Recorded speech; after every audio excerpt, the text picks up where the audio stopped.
नमस्कार, जय हिंद, वंदे मातरम। आप देख रहे हैं चाणक्य न्यूज इंडिया और मैं हूं अशोक मिश्रा और चाणक्य न्यूज इंडिया की खास पेशकश चाणक्य स्पेशल में आपका बहुत बहुत स्वागत है।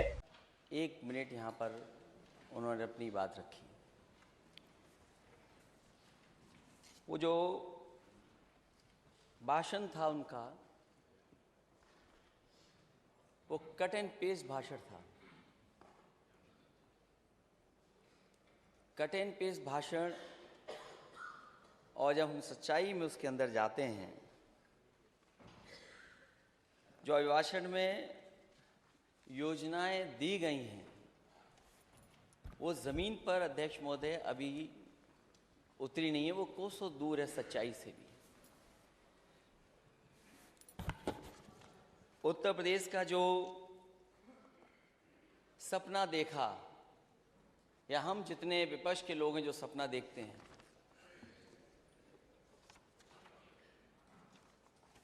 उत्तर प्रदेश देश का सबसे बड़ा प्रदेश है। और कई बार मैंने इसी सदन में नेता सदन को और बहुत सारे राजनेताओं को अखबारों में और कई लेखों में ये पढ़ा है और देखा है, और ये अभिभाषण में भी आया है कि उत्तर प्रदेश की अर्थव्यवस्था अगर बेहतर होगी तो देश की अर्थव्यवस्था बेहतर होगी। अगर उत्तर प्रदेश खुशहाली के रास्ते पे जाएगा तो देश भी आगे खुशहाली के रास्ते पे जाएगा। अगर नेता सदन का हम पुराना भाषण पढ़ें, उस समय वो क्या आबादी बताते थे अध्यक्ष, और आजकल जब सुनने में मिलता है तो नेता सदन और कई आंकड़ों में कहा जाता है कि उत्तर प्रदेश की आबादी 25 करोड़ है।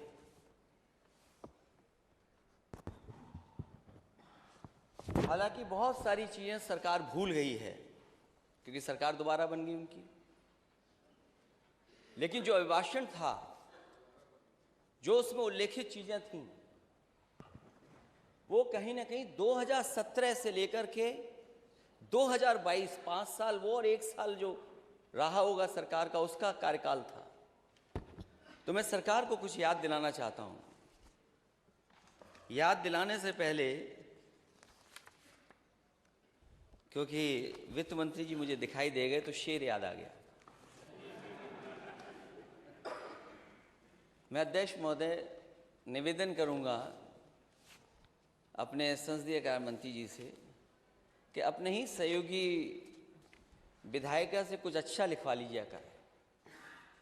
आपकी तुकबंदी ठीक नहीं है।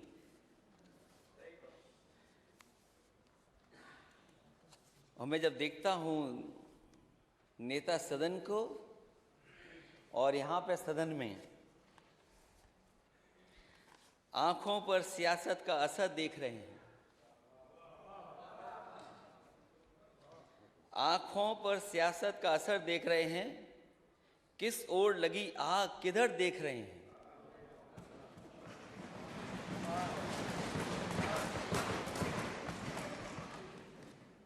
वैसे हमारे नेता सदन बहुत अच्छे खिलाड़ी लगते हैं मुझे।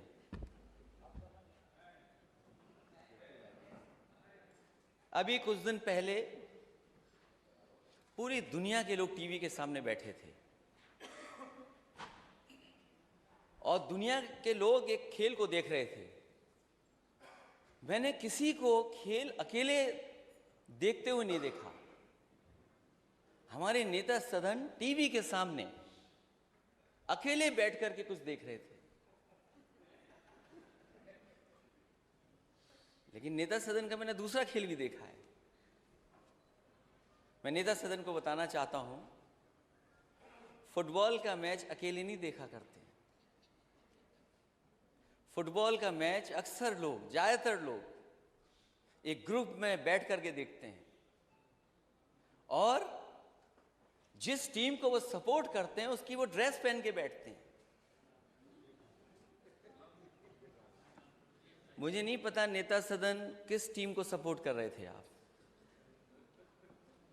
उस दिन तो नहीं पूछ पाया मैं, क्योंकि पूछ भी नहीं सकता था मैं, रात था, रात तक मैच चला था। और मैं यकीन से अध्यक्ष जी कह सकता हूं, मैच खत्म होने से पहले हमारे नेता सदन सो गए होंगे।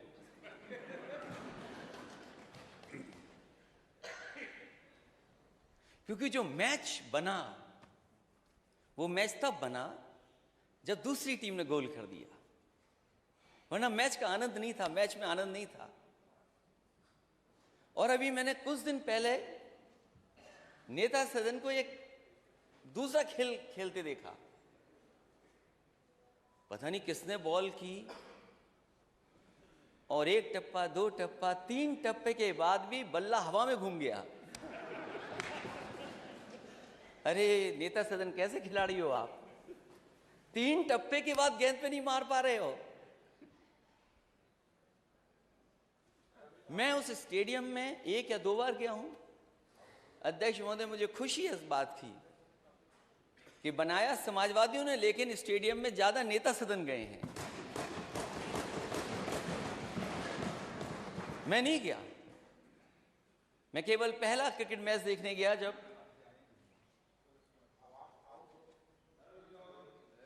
ये भी खिलाड़ी लगता है किसी बात के, किसी खेल के खिलाड़ी हैं भी, कहीं खैनी वाले खिलाड़ी तो नहीं हो। अध्यक्ष महोदय, आपको तो याद होगा आपके सदन में क्या हो रहा था। एक स्पीकर पे आवाज आ गई, आप इतने नाराज हो गए, लेकिन इसी सदन में कोई खैनी खा रहा था, आप नाराज नहीं हुए। मैंने देखा नहीं था। अब अध्यक्ष महोदय, ये बात तो मैं नहीं मानूंगा क्योंकि जो वीडियो मैंने डाला, हालांकि मुझे नहीं डालना चाहिए था, माननीय सदस्य होंगे, हालांकि ये जमाना ऐसा है, कुछ दिखावे का भी है। तो मैंने जब वीडियो डाला तो मिलियन व्यू आ गए। ये नया जमाना है। हमारे पेट्रोलियम मंत्री समझते होंगे नए जमाने को। अभी आपका विभाग आएगा और चाचा भी हमारे साथ हैं आपके विभाग के लिए।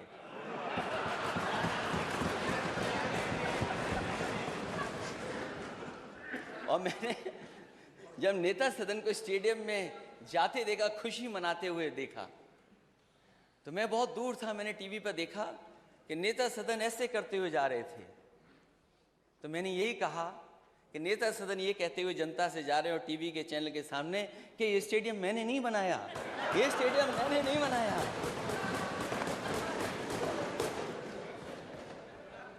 और मैं तो नेता सदन से कहूंगा, और नेता सदन वो बात भूल गए होंगे आप, जब मैंने बजट देखा मुझे दुख हुआ इस बात का। जब मैं और आप उस सदन में पहली बार मिले थे तो नेता सदन मैंने ये कहा था कि गोरखपुर का कुछ काम कर लेना, नहीं तो 5 साल ऐसे ही चले जाएंगे, आपका गोरखपुर वैसे ही का वैसा ही रह जाएगा। जब मैंने नाले का बजट देखा तो मुझे दुख हुआ कि बताओ, नेता सदन अपने गोरखपुर में अभी तक नाला नहीं बना पाए, और फिर स्टेडियम ही बना देते। स्टेडियम क्यों नहीं बनाया अपने गोरखपुर में? स्टेडियम ही बना देते। अगर लखनऊ राजधानी में स्टेडियम बना है, क्योंकि मैं ये बात और जगह की नहीं कह रहा हूं, मैं राजधानी के लिए कह रहा हूं, ग्रीन पार्क के लिए कह रहा हूं, कानपुर में, कम से कम गोरखपुर में एक ऐसा स्टेडियम बना देते जो अंतर्राष्ट्रीय स्तर पर अंतर्राष्ट्रीय मैच करा सकता। आपको अपनी नुमाइश, अपने मेले में खाली सीटें जो छूट गई, शायद स्टेडियम भरा मिलता आपको। और अगर आपने अपने यहाँ नहीं बनाया स्टेडियम तो कम से कम क्यूटो में बना देते। माननीय सदस्य, क्यूटो कहाँ है? सत्ता पक्ष के लोग बता दें, ये क्यूटो कहाँ है? और अध्यक्ष महोदय, मैं आपसे निवेदन करूंगा कि क्यूटो के लिए एक डेलीगेशन बनाइए, हम लोग जाना चाहते हैं। जब इतने मंत्री लोग जाने कहां कहां घूम आए, तो क्यूटो क्यों नहीं? और क्यूटो में ही स्टेडियम बना दिया होता एक, तो अंतर्राष्ट्रीय मैच हो जाते। खैर, थोड़ा बहुत खेल का काम आपके यहां हो रहा है, लेकिन अभी भी गोरखपुर देवरिया महाराज के बच्चे उस स्विमिंग पूल का इंतजार कर रहे हैं। वहां इटावा और सैफी के बच्चे नहीं स्विमिंग कर रहे हैं। मेरा परिवार का कोई स्विमिंग नहीं करने जा रहा है। और आप सूची मंगवाइए, मुझे नहीं पता खेल मंत्री कौन है। अरे वो क्या करेंगे? वो क्या करेंगे? आप कुछ करोगे? अरे वो चित्रकूट में आप ही थे ना, चित्रकूट में आप ही थे ना, किससे डर के भागे थे आप? पता नहीं क्या हो गया था वहां पर, किसी को याद हो तो बताओ। आप बता दो, हमें तो याद नहीं है क्या था मामला। सोचिए आप। तो मैं ये बात इसलिए बता रहा हूं, अच्छा है कि विपक्ष पार्टी ने कोई काम किया, उसका रोक दो काम। हमें पता है आज नहीं तो कल समाजवादी लोग उस काम को पूरा कर करके दिखाएंगे। जो बच्चे उसमें स्विमिंग करना चाहते हैं वो आपके घर के बच्चे हैं, मेरे घर के बच्चे हैं, गोरखपुर के हैं, महाराजगंज के हैं, देवरिया के हैं। आप क्यों नहीं शुरू कर रहे हो 5 साल से? और मैं आपको भरोसा दिलाता हूं नेता सदन, हम समाजवादी लोग कोई उसमें नहाने नहीं जाएंगे। आप नेता सदन आ सकते हैं उसमें नहाने।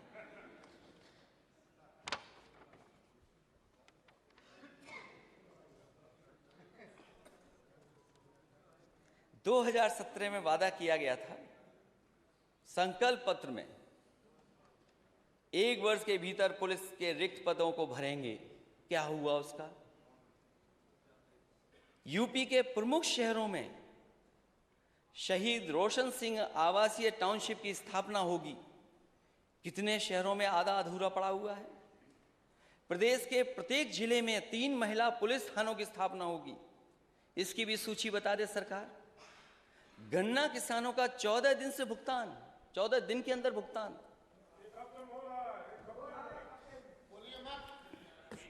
अध्यक्ष महोदय, हमारे सदस्य पंकज मलिक होंगे कहीं यहां पर, कल उठा रहे थे वो, और माननीय मंत्री जी बेहतर जानते होंगे, और मैं हर बार इस सदन में यही कहूं अध्यक्ष महोदय, सवाल ये नहीं कि आपने भुगतान कितना किया है, सवाल ये कि बकाया कितना है। ये भुगतान बताते हैं, बकाया नहीं बताते हैं। और जो अधिकारी घुमा फिरा रहे हैं, गोल गोल घुमा रहे हैं किसानों को, उन पे कार्रवाई कब करेंगे आप? अब तो कहीं खड़ा होगा बुलडोजर, ले चलिए उसको वहां पर। उन अधिकारियों के पास क्यों नहीं ले जा रहे हैं आप? ले चलिए उनके पास, जो लूट रहे हैं, बर्बाद कर रहे हैं आपके चीनी मिलों को, उनके ऊपर क्यों नहीं चढ़ा रहे आप? अब थोड़ा लग रहा है कि उधर भी जाने वाला है। 20,000 करोड़ का किसान सिंचाई फंड, ये कहां है?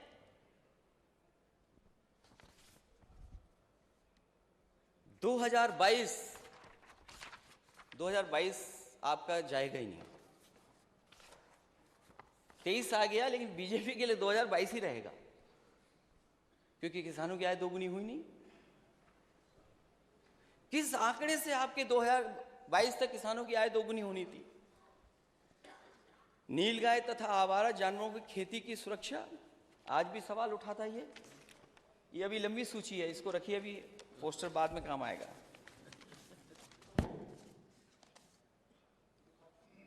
और फिर ये तो देश के प्रधानमंत्री जी ने कहा, देश के प्रधानमंत्री जी ने कहा कि जानवर सड़क पर नहीं होंगे, किसानों का ये संकट हम दूर कर देंगे। मुझे तो ये लगता है दिल्ली और लखनऊ में कोई तालमेल में गड़बड़ हो रहा है। अगर दिल्ली वाले कह देंगे तो लखनऊ वाले नहीं करेंगे, और अगर लखनऊ वाले कुछ लेकर के जाएंगे तो दिल्ली वाले नहीं करेंगे। अब उस पर सब शांत हैं। कुछ है ऐसा मुझे लग रहा है। प्राथमिकता के आधार पर केन बेतवा नदी इंटरलिंक परियोजना कहां पहुंची है? सभी जरूरतमंद वंचित किसानों को प्रधानमंत्री आवास बीमा योजना, सस्ती दरों पर किसानों को कृषि के लिए बिजली, ब्लॉक स्तर पर कोल्ड स्टोर और वेयर हाउसिंग की सुविधाएं। सरकार ने किसानों से 60 दिन में 1 लाख टन मक्का खरीदने का वादा किया। कब मक्का खरीद गई?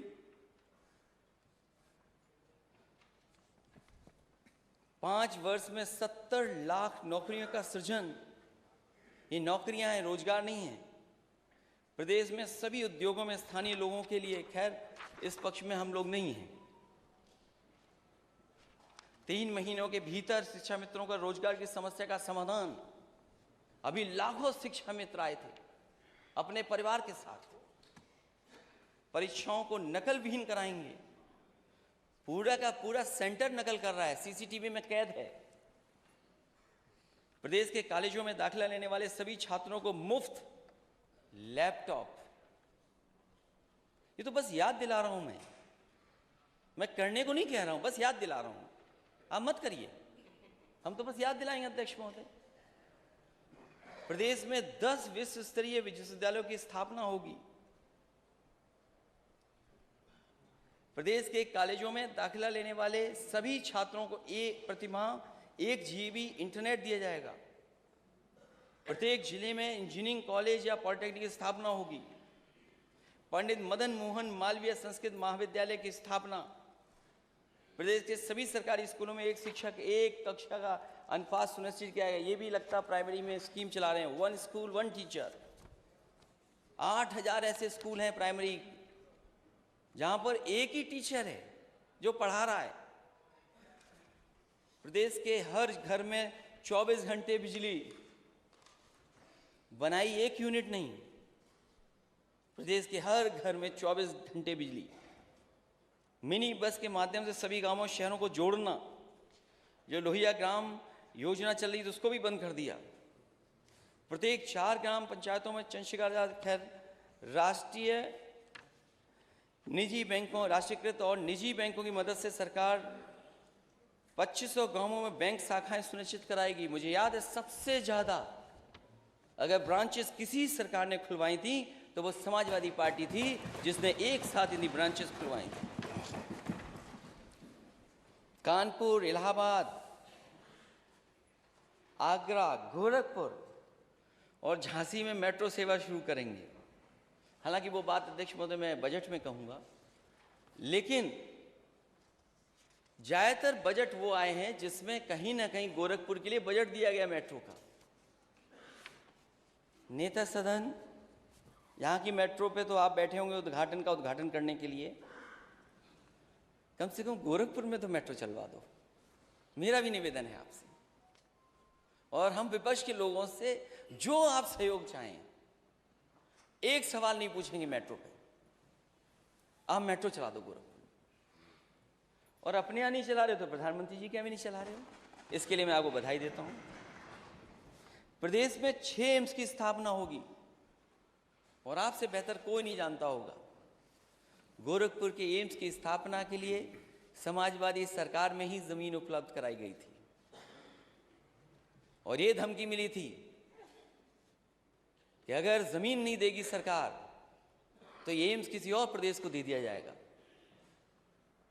और उन व्यक्ति को नेता सदन बेहतर समझते होंगे जो जमीन दी जा रही थी, जो हाई कोर्ट में पीआईएल कराए थे, वो किन के सहयोगी समर्थक थे। फिर मुझे मजबूरी में, क्योंकि अगर एम्स चला जाता तो बड़ी न्यूज होती, समाजवादियों का नुकसान होता। उस अथॉरिटी की अधिकारी कीमती जमीन नहीं देना चाहते थे। अध्यक्ष महोदय, कीमती जमीन बिना पैसे के दे करके वहां एम्स समाजवादियों की देन है। और वही नहीं, रायबरेली का भी देन है। रायबरेली का भी एम्स अगर किसी की वजह से बना है, अरे इतना डर के ताली बजाते हो एम्स के लिए। उन्हें यह संकोच लग रहा होगा कि जो बात मैं कह रहा हूं वो सच है कि नहीं है, लेकिन नेता सदन से अच्छा कुछ नहीं बोल सकते। बोलो वो किसका आदमी था जो पीआईएल करके कोर्ट से जमीन रुकवाया था। और एम्स रायबरेली में किसने बनाया? समाजवादियों ने जमीन दी तब जाकर के बना। और 6 एम्स की स्थापना होती, कहां है एम्स?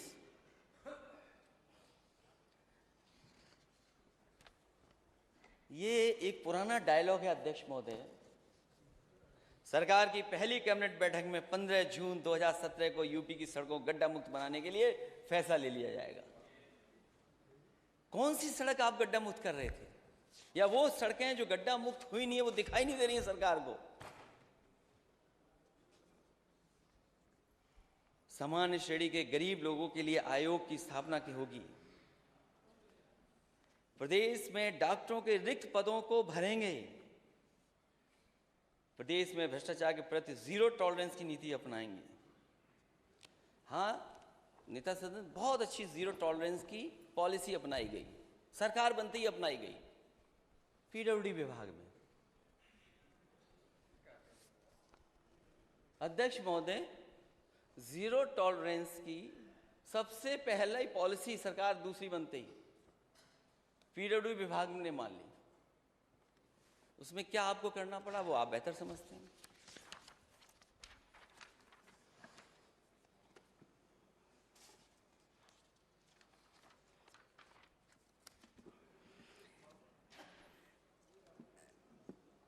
एक बात बहुत बताई गई है राज्यपाल जी के भाषण में कि उत्तर प्रदेश वो शेर गिरा है, शेर वाला वो हो गया शेर। ये कहा गया कि उत्तर प्रदेश सभी चीजों में नंबर 1 है। जो भी योजना बताई, कामधेनु में नंबर 1, डायल 100 पुलिस को रिस्पांस सिस्टम में नंबर 1 प्रथम। 2018 तक बताया गया कि जो 18 तक जो थे उसमें नंबर 1 उत्तर प्रदेश था। लेकिन नए आंकड़े भी देखने चाहिए कि उत्तर प्रदेश कहां खड़ा है। एक क्रेडिबल ऑर्गेनाइजेशन है जिसमें रैंकिंग स्टेट्स की बताई जाती है। और मैं नेता सदन से कहूंगा, जो अधिकारी आपको गुमराह कर रहे हैं, इस रिपोर्ट को भी पढ़ें, क्योंकि यूपी बदलेगा तो देश बदलेगा, यूपी आगे बढ़ेगा तो देश आगे बढ़ेगा। बिना यूपी के देश नहीं तरक्की कर पाएगा। आप कहां खड़े हैं? कभी तो आप केरला को बताते थे कि केरला यूपी से सीख ले। जो कंपोजिट स्कोर है स्टेट का, कंपोजिट के अंदर चीजें हैं जिन पर आकलन होता है स्टेट का। आप कहां खड़े हैं? आप किस स्थान पर हैं? पहले पे महाराष्ट्र, दूसरे पे जहां से माननीय गवर्नर आती हैं, और हम 16वें नंबर पर, हम 16वें नंबर पे खड़े हैं।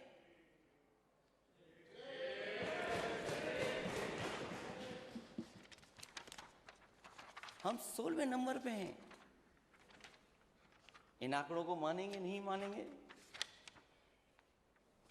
इकोनॉमिक फ्रंट पर, जिसमें पर कैपिटा है, जीडीपी ग्रोथ है, इंडस्ट्री सर्विसेज हैं, इन्फ्लेशन है, एफडीआई है, और भी कई मानक हैं, उसमें हम और आप कहां खड़े हैं? यूपी के लोग। गुजरात नंबर 1 और हम नंबर 17।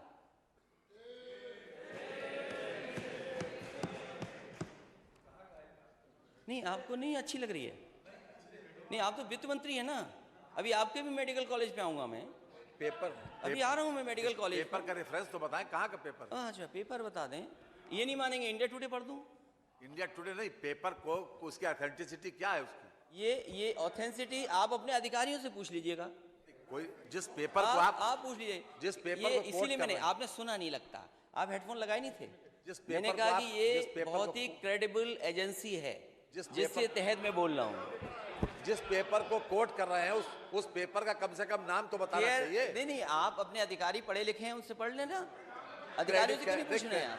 क्रेडिबल एजेंसी, आपको बताते हैं। क्रेडिबल एजेंसी कहीं से उस एजेंसी का नाम भी तो हो, कोई एजेंसी का नाम बताया जाए। पढ़ दें क्या? नाम पढ़ दें, नाम बताना पढ़ दें, नाम बताना चाहिए। अच्छा, नाम इसलिए नहीं पढ़ रहा, नहीं एक मिनट, नाम इसलिए नहीं पढ़ रहा हूं, अभी कांग्रेस के नेता जा रहे थे हवाई जहाज से, आपकी पुलिस पहुंच गई वहां, उन्हें हवाई जहाज में नहीं बैठने दिया।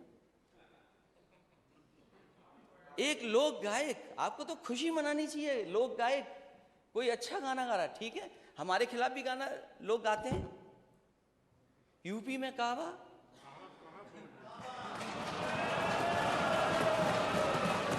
आपने नोटिस दे दिया। यकीन करो नेता सदन, अगर कोई कविता हमारे खिलाफ बनाता हम बुरा नहीं मानते। और मैं पहला शायद मुख्यमंत्री हूँगा, मैं पहला, हो सकता है अगर आपकी जानकारी में हो तो बता देना, जिसने अपने कार्टून की किताब छपवाई थी। कार्टून ना समझना, तुम्हारा जिंदगी में नहीं बनेगा, आएगा कैसी जगह पर, ये मत समझना, क्योंकि तुम खुद कार्टून हो।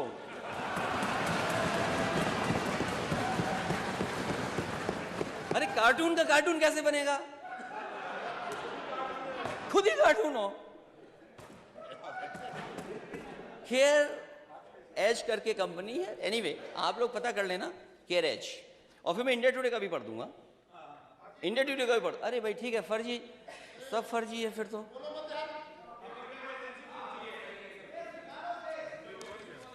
अभी मैं पूछूंगा फर्जी पर। अच्छा फर्जी था तो आपके नेता सदन क्रिकेट पे बॉल मार लिए थे, बैट मार लिए थे, वो भी फर्जी था क्या?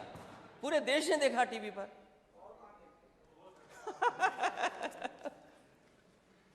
क्या लोग हैं आप लोग। फिजिकल, उसमें भी तमाम पैरामीटर्स हैं, तमाम पैरामीटर्स हैं। उड़ीसा नंबर 1 है और आपका स्टेट 15वें स्थान पर है। फाइनेंशियल इंक्लूजन, क्योंकि वित्त मंत्री जी को यह दिक्कत है कि मुख्यमंत्री जी अकेले में डांटे ना मुझे। फाइनेंशियल इंक्लूजन में आप कहां खड़े हैं? ये पर जब सदन में पढ़ा जाता है तो उसकी क्रेडिबिलिटी, उसके बारे में बताया जरूर जाता है मानवर। ये सदन की परंपरा अध्यक्ष महोदय मैं बता रहा हूँ, अध्यक्ष जी को बता रहा हूँ मैं।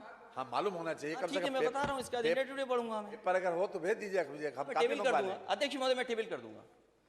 आप धन्यवाद, आपने टेबल करने के लिए कहा। अध्यक्ष महोदय में ये जो रिपोर्ट है मैं टेबल कर दूंगा, जिससे और सदस्यों को भी मिल जाए, उनकी भी जानकारी में उसमें सहयोग करेंगे सरकार का, जिससे सरकार के अपने पैरामीटर्स ठीक हों। इसकी कोई क्रेडिबिलिटी है ही नहीं। ठीक है, मुझे बोलने तो दो।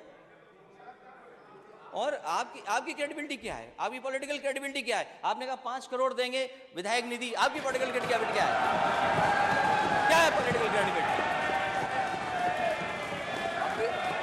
क्या है पॉलिटिकल क्रेडिबिलिटी आपकी? बजट देख ले, बजट हमने दिया है, बजट। क्या है पॉलिटिकल क्रेडिबिलिटी? बजट में दिया है, बजट में दिया है। क्या है बजट में दिया है? क्या है? फाइनेंशियल इंक्लूजन में आप पॉलिटिकल क्रेडिबिलिटी की बात मत करो। आपने जो वादा किया 2017 का, क्या है आपकी पॉलिटिकल क्रेडिबिलिटी? आप चुनाव जीत जाओ, लेकिन पॉलिटिकल क्रेडिबिलिटी नहीं है आपकी। आप चुनाव जीत सकते हो, लेकिन पॉलिटिकल क्रेडिबिलिटी नहीं है। डेवलपमेंट की क्या क्रेडिबिलिटी है बताओ? कहां है आपका 20,000 फंड किसान के लिए? आपने कहां आलू खरीदा है बताओ? आप कहां आलू खरीदा आपने? 1 किलो आलू खरीदा तो बताइए। क्योंकि हमको इंगित करके बात कही जा रही है, जवाब देना जरूरी है हमारे। बोलिए, जवाब दीजिए। माननीय अध्यक्ष जी, ये इस सदन की हमने नहीं, जो हमारा संकल्प पत्र है मान्यवर, पहले भी संकल्प पत्र के हमने 98% वादे पूरे किए, 98%। और ये इस बार में आया, और इस बार भी जितने वादे किए 130 वादे किए, उसमें से 110 वादों पर काम किया है माननीय। कल बाकायदा इस पर प्रेस किया गया था। यह है क्रेडिबिलिटी।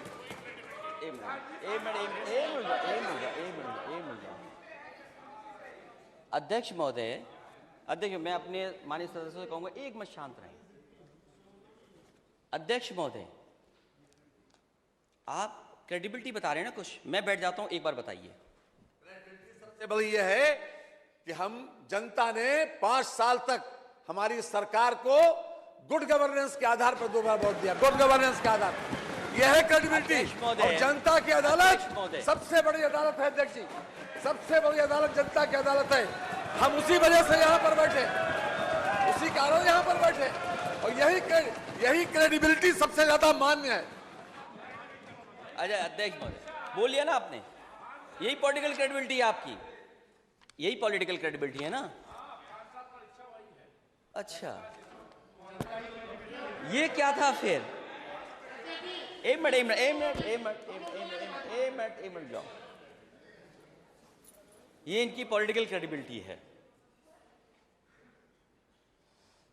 2000 नई बसें चलाएंगे, ये दूसरा बजट था। कितनी बसें चला रहे हैं आप?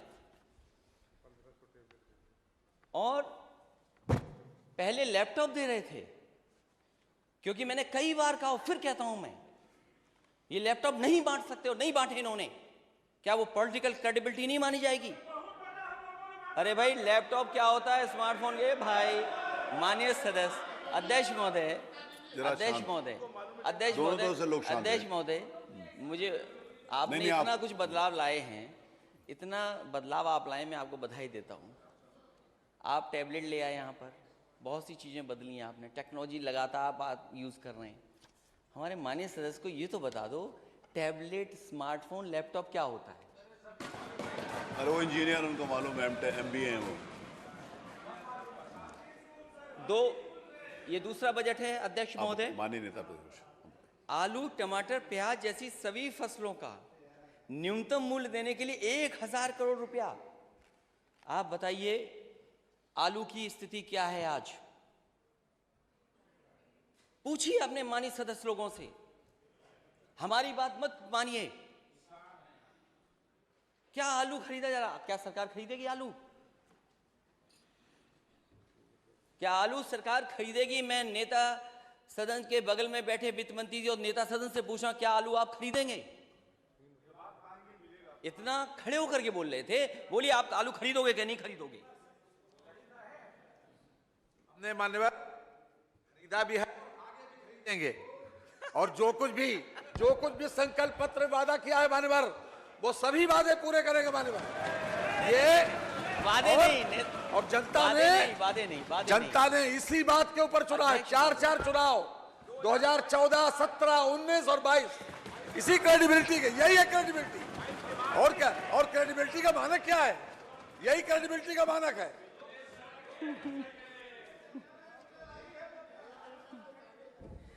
देखिए अध्यक्ष महोदय, मैं ये जानता हूं ये आलू नहीं खरीदेंगे, मैं ये जानता हूं, क्योंकि सरकार धोखा दे सकती है, सरकार सच्चाई के से नहीं सामने आ सकती। आज जरूरत है आलू खरीदने की। जो आलू बेल्ट है, हमारे माननीय सदस्य, मैं नहीं खड़ा होंगे, मंत्री हैं, कुछ लोगों की मंत्री पद छिन जाएगा, किसी की कुछ छिन जाएगा, इसलिए कोई सच नहीं बोलेगा। अकेले में अध्यक्ष जी पूछिए आलू की हालत क्या है, कोई नहीं पूछने वाला। धान में लूट हो गई, आलू में लूट होने जा रही है। और आय दोगुनी की बात कर रहे थे, 22 से 23 आ गया, किसी भी किसान के किसी फसल की आय दोगुनी नहीं हुई किसान की।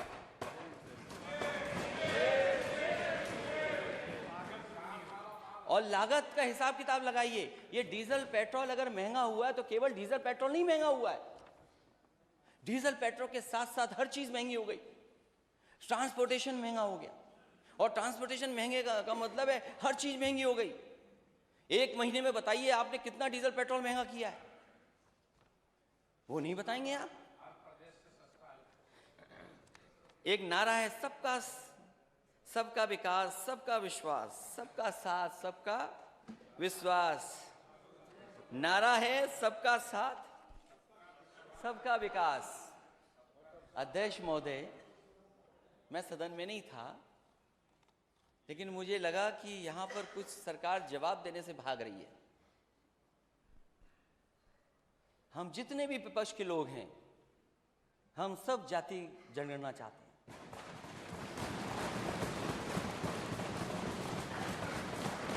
अध्यक्ष महोदय, हम जाति जनगणना चाहते हैं, और बिना जाति जनगणना के ये नारा आपका अधूरा है। सबका साथ कैसे होगा जब हमें और आपको नहीं पता कि हम कितने हैं आबादी में? सबका विकास कैसे करोगे आप? सबका विश्वास कैसे जीतोगे आप? और जब तक सबका प्रयास नहीं होगा, ये प्रदेश आगे नहीं बढ़ेगा। मैं जाति जनगणना पर वैसे तो आजकल वो नेता हम लोगों से दूर हो गए हैं, कोई बात नहीं, बोलने दो। वो नींद आ जाएगी अगर नहीं टोकेंगे तो। बोलते रहने दो ना, कुछ तो ठीक है, नहीं तो ये कुछ और करने लगे अध्यक्ष महोदय, फिर आपको डांटना पड़ेगा। किस पार्टी के नेता हैं आप? ना पार्टी का नाम तो पढ़ लूं मैं। आप जाति जनगणना चाहते हैं कि नहीं चाहते हैं? नहीं, जाति जनगणना चाहते हैं कि नहीं? हम जातिवाद जनगणना चाहते हैं, लेकिन आपने उधर से भगा दिया हमको अपने साथ से।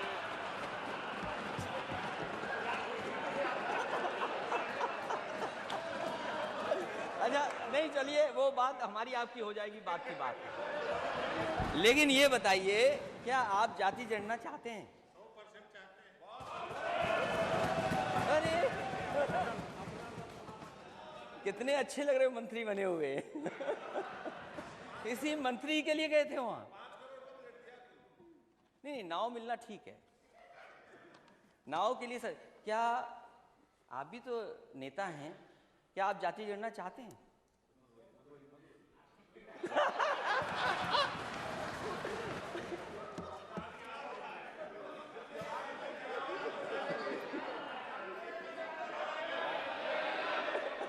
आपस में बात नहीं करिए, मेरे से माननीय नेता मेरे कौन से बोल करके करिए। आप लोग आपस में बात करेंगे तो फिर मेरा यहाँ बैठना मुश्किल है। बैठिए माननीय मंत्री जी, मेरे से बात क्या करिए। आप, अरे डॉक्टर संजय जी, अरे आप बैठिए माननीय मंत्री जी। डॉक्टर संजय जी, अरे उनका ऐसे जवाब देने लगेंगे तो फिर मेरा काम क्या? मेरा काम आप जवाब आ जाने दो तो अच्छा लगेगा। बाद में जब उनका मौका आएगा तब देंगे। विसंगति दूर होनी चाहिए। जी। जी, लोगों ने विसंगति पैदा कर रखी है कि हमें लटका रखा है, न हम पिछड़े में हैं, न अनुसूचित में हैं, जब इनके पावर नहीं है। आप बैठिए माननीय मंत्री जी, आप बैठिए, आप बैठिए। अरे कहाँ उनके चक्कर में फंस रहे हैं, बैठिए। अरे बैठिए,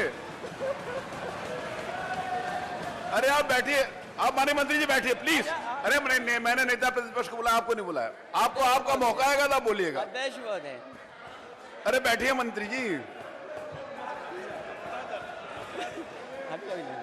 अध्यक्ष महोदय, मैं जानता हूं वो समर्थन कर रहे हैं दिल से, वो साथ हो सकते हैं, लेकिन दिल से हम लोगों के साथ ही हैं। दिल पे क्या गुजर रही है वो बेहतर समझते हैं। और क्योंकि हम दोनों इंजीनियर हैं, तो इंजीनियर बात को अच्छी तरह समझते हैं। मुझे लगता है अपना दल भी यही चाहता है। अरे फिर आप खड़े हो गए। अरे बैठिए माननीय मंत्री जी, बैठिए, जब आपका मौका आएगा तब बैठिए। नहीं अध्यक्ष महोदय, ये बात तो, अरे ये बात आप बहुत जरूरी देखिए, है। आप बोल रहे हो, कोई बीच में ना खड़ा, ये मेरी जिम्मेवारी अच्छा है। ठीक है, लेकिन मैं अपने लिए समर्थन तो जुटा सकता हूँ। नहीं, आप ये बाद में देखो, जुटाइएगा सब जी अपनी खड़े बात हैं। में।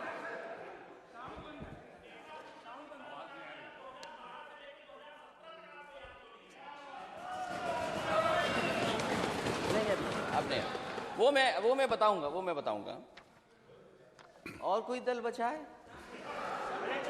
हमारे साथी सहयोगी दल आरएलडी, हम और आप तो एक ही हैं? नहीं, कांग्रेस ने तो किया ही नहीं। वो जो माननीय आशीष जी ने जो सवाल पूछा उसमें मैं बोलूंगा। हमारी पार्टी की माननीय सदस्य हैं और उनका एक अपना दल है, उनकी माताजी राष्ट्रीय अध्यक्ष हैं, और जाति जनगणना पे मैं समझता हूँ आप भी सहमत हैं। वो दोनों तो एक ही है ना, अलग हैं। अच्छा बैठिए।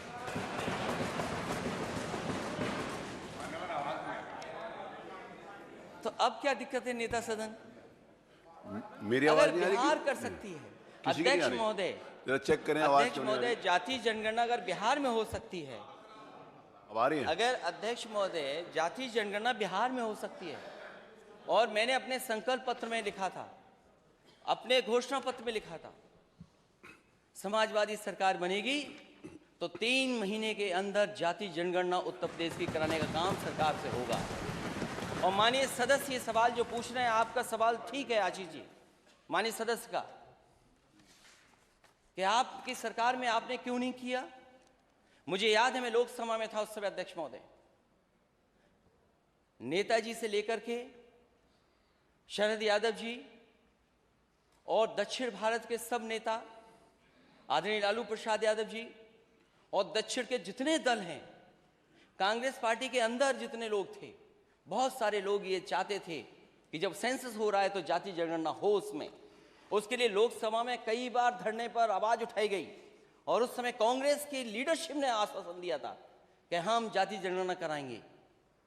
पता नहीं क्यों उस सेंसस में नहीं किया गया। जब दोबारा सेंसस होने जा रहा है, इसलिए हमारी फिर मांग है कि जाति जनगणना होनी चाहिए, क्योंकि कांग्रेस की अकेली सदस्य हैं और हमारे गठबंधन की सहयोगी भी हैं। बहुजन समाज पार्टी भी उन्होंने बोला नहीं है कि कि आपके नहीं, वो तो सहयोगी पूछ के आना पड़ेगा। वो सहयोगी उन्होंने बताया नहीं कि है।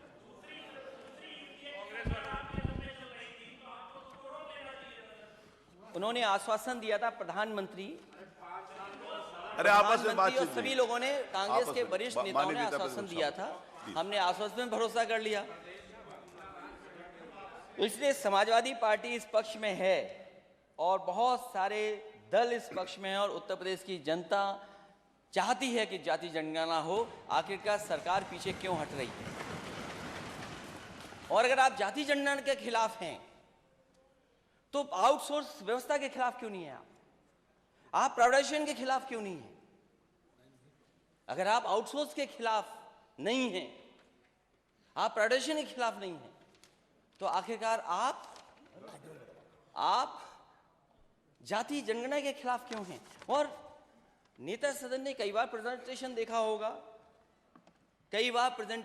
होगा कि डेटा सेंटर हम बना रहे हैं, उसके लिए इन्वेस्टमेंट के लिए भी कई लोगों से एमओयू हुए, कई चीजें जमीन पे भी आ रही हैं। नोएडा में डेटा सेंटर बन रहा है, बजट में भी कुछ चीज दिखाई दे रही है डेटा सेंटर के लिए। आप डेटा सेंटर कल बना रहे हैं, आपके यूपी का डेटा सेंटर क्यों नहीं है? और फिर जाति जनगणना हो जाएगी तो उसमें क्या दिक्कत है आपको? लेकिन हम समाजवादी लोग इसके पक्ष में हैं कि जाति जनगणना होनी चाहिए। $1 ट्रिलियन इकोनॉमी, यात्रा बहुत दूर दूर गए थे लोग। मुझे नहीं पता सबसे दूर कौन से लोग गए थे। सबसे दूर कौन गया था? कई घंटों की हवाई यात्रा से गए थे लोग। कई देश होकर के आए हैं, कई देश होकर के आए हैं। $1 ट्रिलियन इकोनॉमी की बात आज भाषण में आई है। 1 साल तो चला गया, अब 4 साल बचे। दिल्ली की सरकार कुछ सहयोग नहीं कर रही है जितना करना चाहिए। और अगर दिल्ली की सरकार ने सहयोग किया होता तो आप न जाने कहां और पहुंच गए होते। आपने क्या कदम उठाए $1 ट्रिलियन इकोनॉमी के लिए? और किस किस देश गए थे आप? कई देश होकर के आए हैं आप।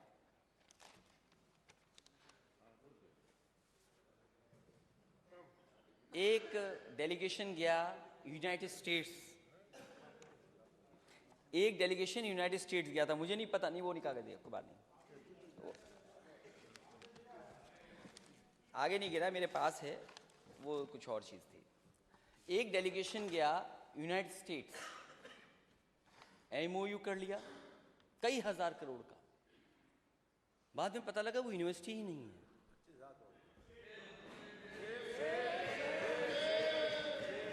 नेता सदन, इनकी क्लास लीजिए आप। कौन गया था वहां यूएस? नेता सदन कौन गया था? कौन यूएस गया था?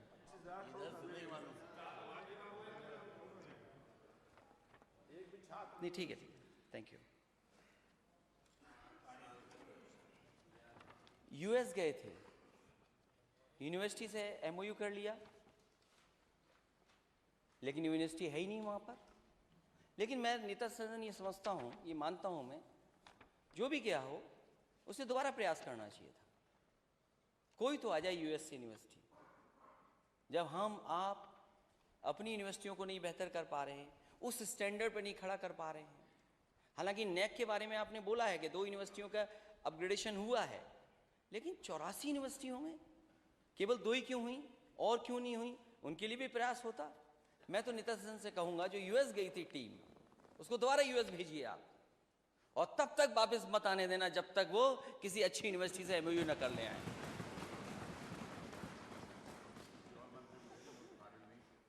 नहीं, वो कुछ है उसमें काबिल, कभी कभी गलती हो जाती है, क्योंकि अध्यक्ष महोदय बीजेपी का बहुत फंडामेंटल क्लियर था कि कोई भी सूट और टाई पहने बस उससे एमओयू करा लो।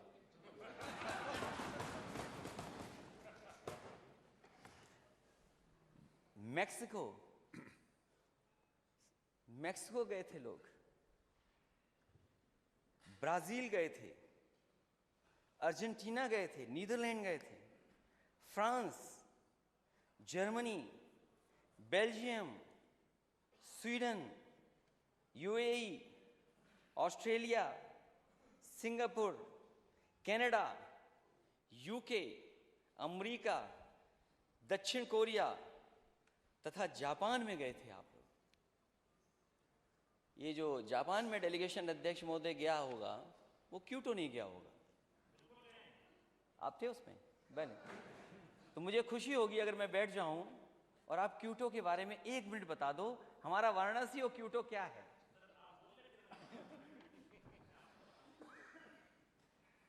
हमारा वाराणसी क्योटो बन रहा था, अच्छा है कोई तो क्योटो हो आया, हम तो यहीं देखना चाहते थे क्योटो। जो पहला आपका इन्वेस्टमेंट मीट हुई थी, आप मेला मत लगाइए, मेरा नेता सदन से यही, आप मेला मत लगाइए, आप मेला लगाते हैं। आप इन सब मंत्रियों को आपने कहा जाइए मेला घुमाइए, घूम के आ गए, और आप क्यों नहीं जा पाए। मैंने अखबारों में पढ़ा था, हो सकता है वो अखबार गलत लिख रहा हो, आप कोई ठंडी जगह जाना चाहते थे, बहुत ठंडी जगह जाना चाहते हैं, नेता सदन ना जाएं। मैं आपसे ये कह रहा हूं, आपके कितने भी मंत्री चले जाएं, कोई भरोसा नहीं करेगा, कोई क्रेडिबिलिटी नहीं है जब तक नेता सदन की क्रेडिबिलिटी नहीं होगी।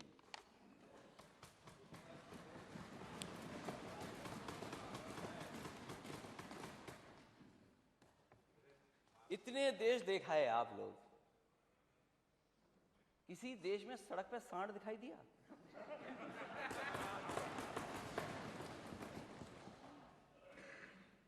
अमेरिका गए थे हमारे वित्त मंत्री जी, क्या सांड दिखाई दिया वहां पे?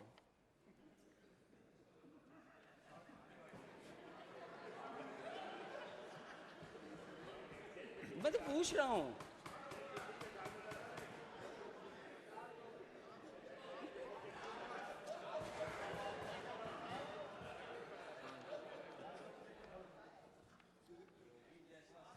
अध्यक्ष महोदय,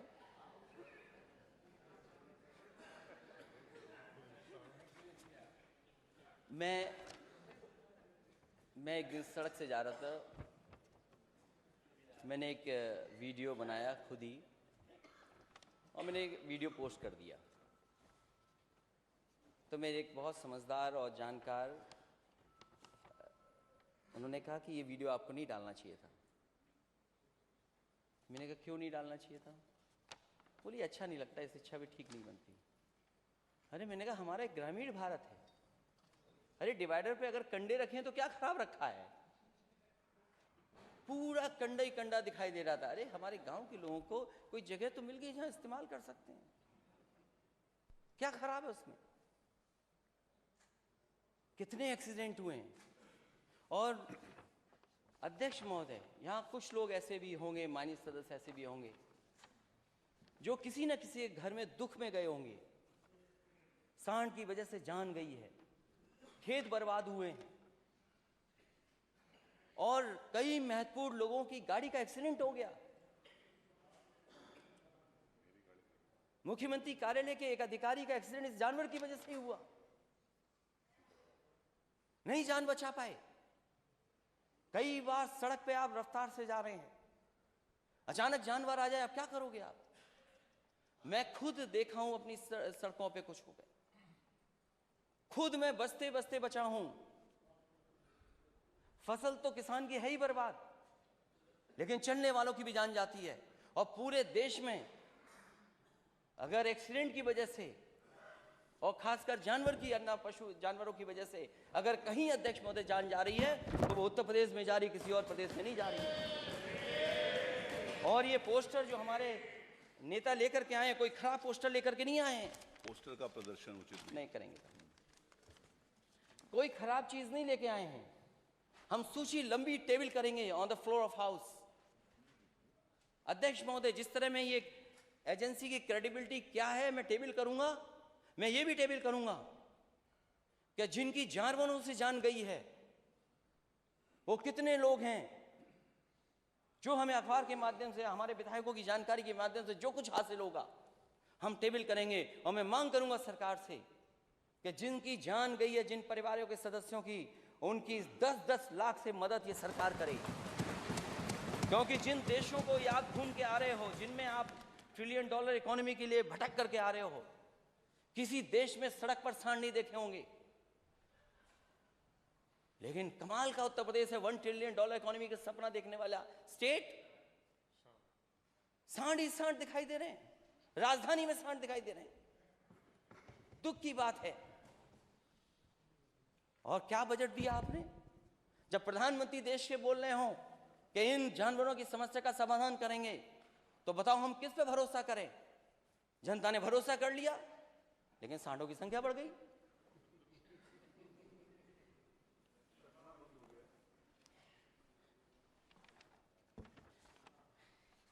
जो एमओयू हुए हैं, इससे पहले वाला जो मेला लगा था इन्वेस्टमेंट मीट, उसमें भी बड़ा मेला लगा था और लगभग 4 लाख करोड़ के एमओयू साइन हुए थे।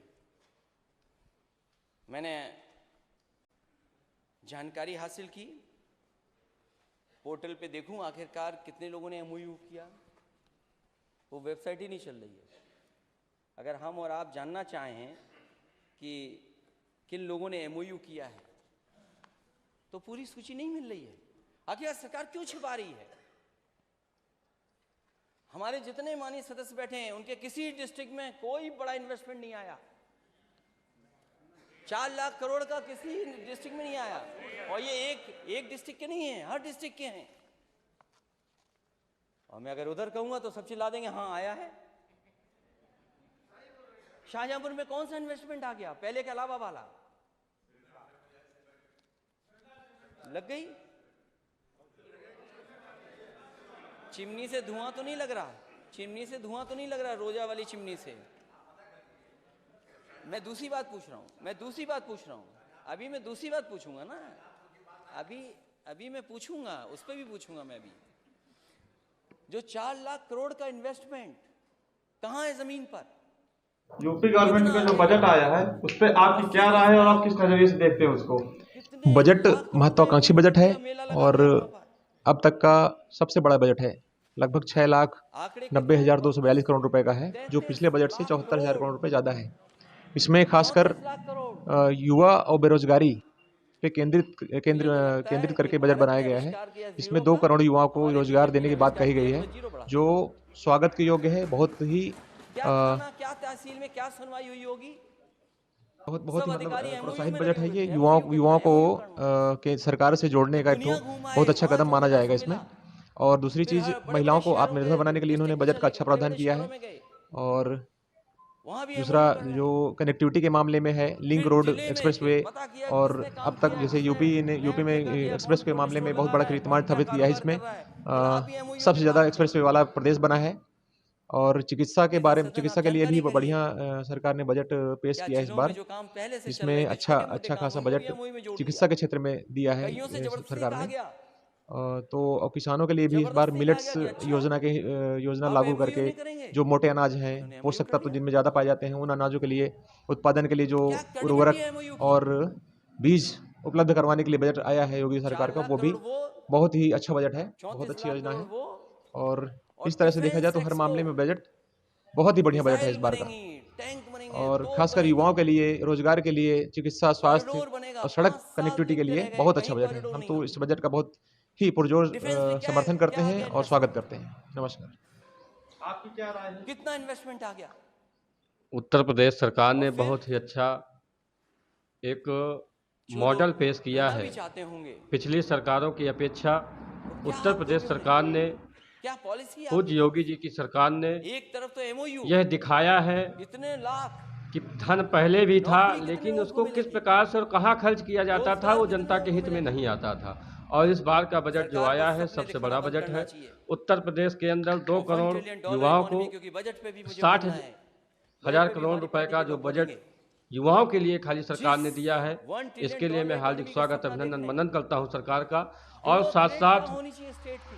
जो किसान गौवंश से, अब 4 साल छुट्टा बचे, गौवंश से क्या ग्रोथ परेशान रेट है, हो आपकी? उसके लिए भी सरकार ने प्रावधान उसके रखा बारे है, में कौन बजट बनाया बताएगा? है वो तो सरकार ही और बताएगी। इस पर बहुत जल्द निर्णय लिया जाएगा। One और जो district, one छुट्टा product। गौवंश है इनको सुरक्षित क्या जगह पे बजट रखा का बता जाएगा, दिया हमें?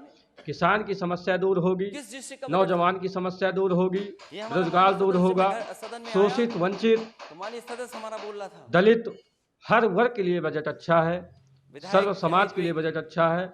और इसके साथ साथ सुविधा के लिए और कारपेट के हमारे कारोबार के लिए बुंदेलखंड exhibition में लग जाए, जहाँ एक जंगल उसके लिए का क्षेत्र कारपेट माना मॉल, जाता था, एक्सपोर्ट मॉल बनाया गया, उस मार्ग क्षेत्र बनाया। में बुंदेलखंड उद्घाटन एक्सप्रेस करके वे उससे बना कितना करके आगे बढ़ा दिया आपने? उत्तर प्रदेश सरकार ने साबित कर दिया एक्सपोर्ट बढ़ गया वहाँ पर। कि केवल पूर्वांचल जो पूर्वांचल सुविधाएं पश्चिम फोल्ड उत्तर प्रदेश ही नहीं, हम फ्लाईओवर बुंदेलखंड की को थी, भी कितना पूरा कर अपनी दिया नजर में रख करके कार्य कर रहे उसको हैं। कितना आगे बढ़ा और के ले गए निश्चित आप? तौर पे वन डिस्ट्रिक्ट वन प्रोडक्ट 2024 में इसका सरकार को बहुत ही कहाँ पहुंचा स्टेट? अगर अधिक फायदा मिलने वाला है। वन प्रोडक्ट पे काम हुआ तो शायद जीडीपी बढ़ी होती। यूपी गवर्नमेंट का जो बजट आया है उस पर आपकी क्या राय है और आप किस नजरिए से देखते हो उसको? तो क्या है, बजट आपका महत्वाकांक्षी ये बजट है जो सपना और दिखा रहे हैं, अब तक का सबसे बड़ा बजट है। लगभग 6,90,242 करोड़ रुपए का है, जो पिछले बजट से 74,000 करोड़ रुपए ज़्यादा है। क्योंकि इसमें खासकर तो युवा और बेरोजगारी सरकार बता सकती पे केंद्रित करके बजट बनाया गया है। होता भी था इसमें थोड़ा 2 बहुत। करोड़ युवाओं को रोजगार देने की बात कही गई है, कामधेनु जो योजना बंद करा स्वागत दी। के योग्य है। बहुत ही पोल्ट्री वाली बंद करा दी, जो वैल्यू एडिशन थी किसान के लिए। बहुत ही मतलब प्रोत्साहित बिना बजट है ये। agriculture युवाओं को के सरकार से बिना जोड़ने का एक ठो agriculture sector बहुत के अच्छा लिए कदम आप माना जाएगा इसमें। लिए साथ और दूसरी चीज, महिलाओं को आपको आत्मनिर्भर बनाने के लिए इन्होंने बजट का अच्छा प्रावधान किया है। और 1 लाख करोड़ दूसरा agriculture जो infrastructure कनेक्टिविटी के पैसा मामले में है, लिंक रोड कोई एक्सप्रेसवे, नई मंडी बनी हो तो और बता दें हमें। अब तक जैसे यूपी में एक्सप्रेसवे नई मामले मंडी में बनी बहुत हो बड़ा कीर्तिमान स्थापित किया है। इसमें कोई बड़ी सबसे मंडी ज़्यादा बनी हो एक्सप्रेसवे जो वाला सुविधा प्रदेश दे बना सके। है। और जो चिकित्सा बनी के भी बारे नहीं में, थी, चिकित्सा उनको के लिए भी खुला नहीं बढ़िया सरकार ने बजट पेश किया है इस और बार, आज ही जिसमें मेरे पास अच्छा सरकार का ही अच्छा कागज खासा है। बजट चिकित्सा के क्षेत्र तो में agriculture दिया growth है लगातार बढ़ती सरकार ने। जा रही है। तो और किसानों के लिए भी इस बार मिलेट्स योजना के कहाँ योजना 10% लागू करके कहाँ 7%? जो मोटे अनाज हैं, पोषक तत्व जिनमें ज़्यादा पाए जाते हैं, उन अनाजों के लिए उत्पादन के लिए डेयरी जो के लिए क्या कर रहे हैं उर्वरक और बीज उपलब्ध आपने करवाने कहा के लिए कि बजट उत्तर आया प्रदेश है योगी सरकार का, वो उत्पादन में भी नंबर 1 है। बहुत ही अच्छा बजट है, बहुत अच्छी योजना उत्पादन है। और बढ़ सकता है। और इस तरह से देखा जाए तो हर मामले में समाजवादी बजट सरकार थी तो 3 बहुत ही हो बढ़िया गए बजट थे, है इस बार उसमें का। MOU हुए थे और तीनों के तीनों और जमीन पर खासकर है। युवाओं के लिए, रोजगार के लिए, चिकित्सा, आपने स्वास्थ्य कौन सा नया और प्लान सड़क लगा दिया कनेक्टिविटी के बताइए लिए बहुत अच्छा बजट है। हम तो इस बजट का बहुत बनारस भी समाज ही सरकार पुरजोर का था, जो मैं जानता समर्थन हूँ। करते हैं और स्वागत हमारा करते कागज हैं। दिखवा दीजिए। नमस्कार। आपकी क्या राय है? आप पता कर लीजिए, इनको आनंद भेज उत्तर दीजिए प्रदेश डायरेक्टर सरकार ने साहब को बहुत ही DMP अच्छा करने के लिए। एक मॉडल पेश किया है। आपके पराग की पिछली क्या सरकारों स्थिति की है? पराग को क्या अपेक्षा कर रहे हैं आप? उत्तर प्रदेश सरकार ने, पूज्य योगी जी की सरकार ने यह दिखाया है में लगाया था। कि धन पहले भी था, लेकिन उसको किस प्रकार से और कहाँ खर्च किया जाता था वो जनता के हित में नहीं आता था। और इस बार का बजट जो आया है सबसे बड़ा बजट है। उत्तर प्रदेश के अंदर 2 करोड़ युवाओं को दौरे पर गया, मैंने कहा देखो 60 क्या हालत है इसकी। हजार करोड़ रुपए का जो बजट जब जाकर के युवाओं के